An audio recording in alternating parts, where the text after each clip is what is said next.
of smoke. She was like, I hope it's not you, but says, like, why do I have to go through?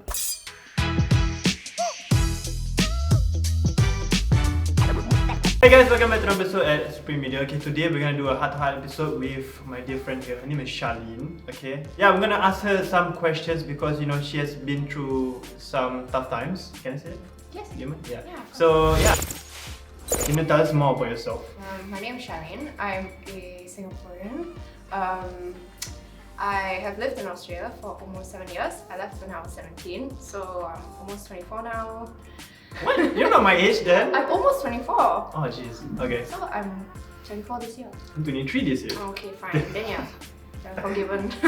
But yeah, and I am a burn survivor. How or when or where did it happen? It happened in Melbourne, in my old house. Me and my ex were trying to make donuts.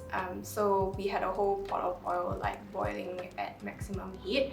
So I made the donuts and then I went to watch Netflix. So he was the last one to use the stove and then he didn't switch it off. So the oil was left to boil for about an hour. And yeah, an hour like at max heat. So the house started to have a lot of smoke. So I started to panic and then I put the stove into the sink with water. Yeah, and then it just exploded on my face and a bit on my arms. That was the most traumatized actually because obviously I was screaming and whatever because it was like a pain that I never experienced before. I was just like crouching on the ground and screaming and then my ex was like, oh my god. So then he called the ambulance and then I ran downstairs and because it was COVID, nobody else could come with me. So it was me and my dear paramedic and I was just holding his hand and like asking what had happened and like I was just very confused. Yeah, and then I just kept asking like, is my eye gonna be like that forever? How did your family and your friends like react when you told them? I didn't tell them. My family knew because my ex told them. Apparently my mom and sister were crying. My friend is a nurse who actually worked in a hospital and she found my name in the system and she was like, I hope it's not you, but I saw your name on the system. And I was like, yeah, it's me. And I got burned. And then all my friends were just like crying. Like I remember my friend calling me and being like, what happened to you? Like, are you okay? Yeah, I feel like crying just thinking about it. But yeah, they all very like emotional. Actually, I don't really remember much. Sorry. That's good. I don't really remember much because the first week I was in a lot of like painkillers and drugs. So basically, you were high all the time. Yeah. Basically. I want you to try and think of like the lowest point you were at. Okay. Yeah, I really need to think. I had just gotten my skin graft, and I came home. I told my ex to leave the house because our relationship was getting like way too messy. He was just dealing with a lot of his own stuff.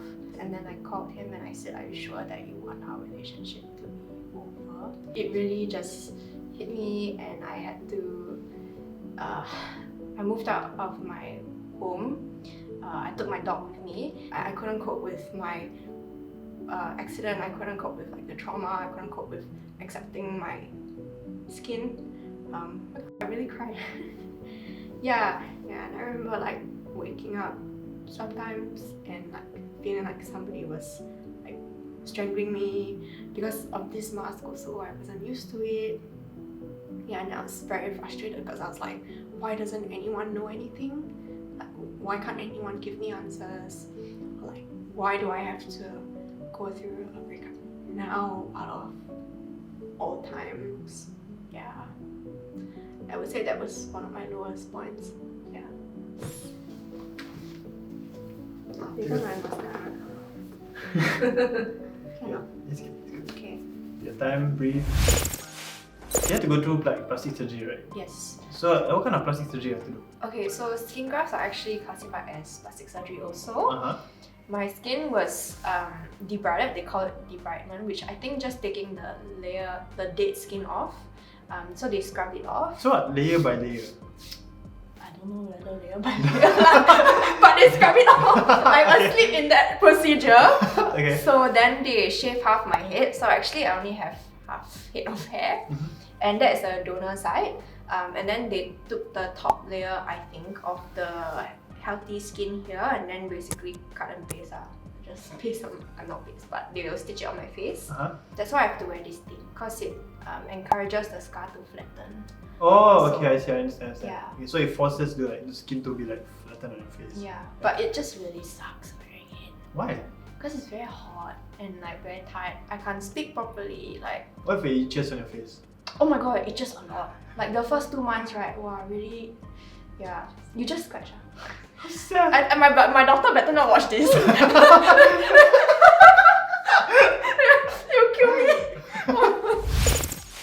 How do you actually cope with like the incident?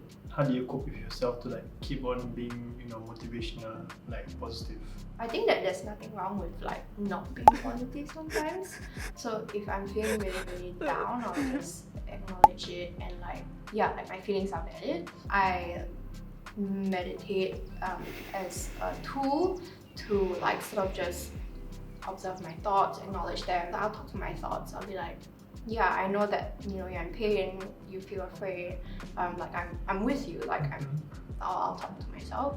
So that's one of the ways that I cope, and just like trusting that I'm exactly where I need to be. Friends are very important. Like really spend time with friends who truly value you and value your energy. Because I had so little energy left, especially when I was in hospital. So I finally started to draw some boundaries with certain friends in my life. Yeah, and I really learned that like who you spend time with really like makes up the thoughts that you have and like the person you become also. How we found out about you was because through TikTok.